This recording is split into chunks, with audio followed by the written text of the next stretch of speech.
this is a lot more peace of mind than actually fixing the problem. It's going to fix the problem for sure, but most sellers aren't going to go for this. So I drew up a couple other plans that are a little less aggressive so that we're just addressing the key areas where it's really sinking and the angles that it's sinking at. The other thing is that your interior slab, remember I said it's butted up against that stem wall? So it almost is free floating on soil as well. So if you drill through your slab, you're just going to be right on top of dirt. So what happens over time is those voids form and that slab can move. Hence that slab crack that we're getting. And as more washout or dryout happens, or just settlement in general, that slab crack is going to continue throughout the house. So what we do is we do a polyurethane foam injection all in the areas where we're seeing low spots so that we can recompress the soil properly and support the slab so that we're not getting any more movement in the slab. And then of course we'd come in and what we do is we stitch the slab back together. We basically cut sections perpendicular to the crack, and we put in carbon fiber bars and then seal that back over, and then it's ready for flooring pretty much after that. But you're basically stitching everything back together effectively. It looks like a stitch.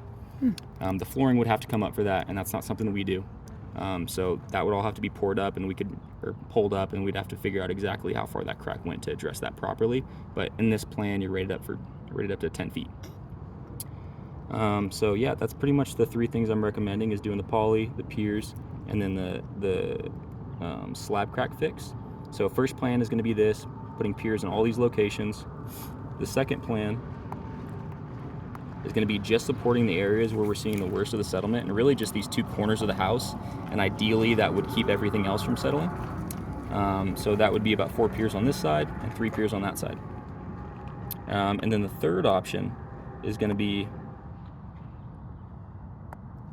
no piers, just putting poly on the inside, so we're re-supporting that slab, and then stitching that slab crack back together. Pretty much the thing you guys called us out for. Okay.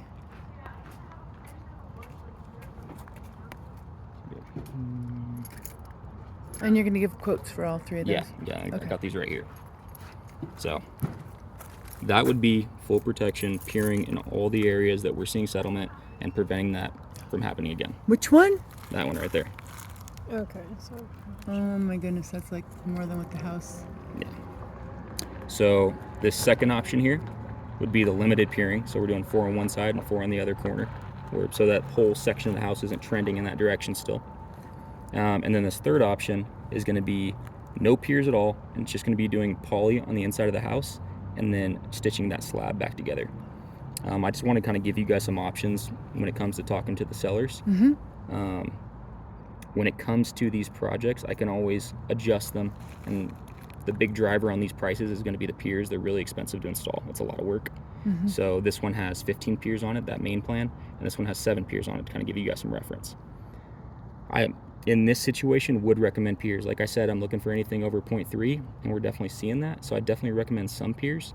So I would try and work that in with the seller.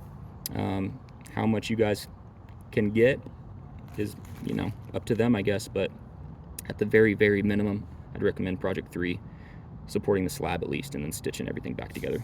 Okay. I'm sure they'll have lots of questions. So I will leave my card with you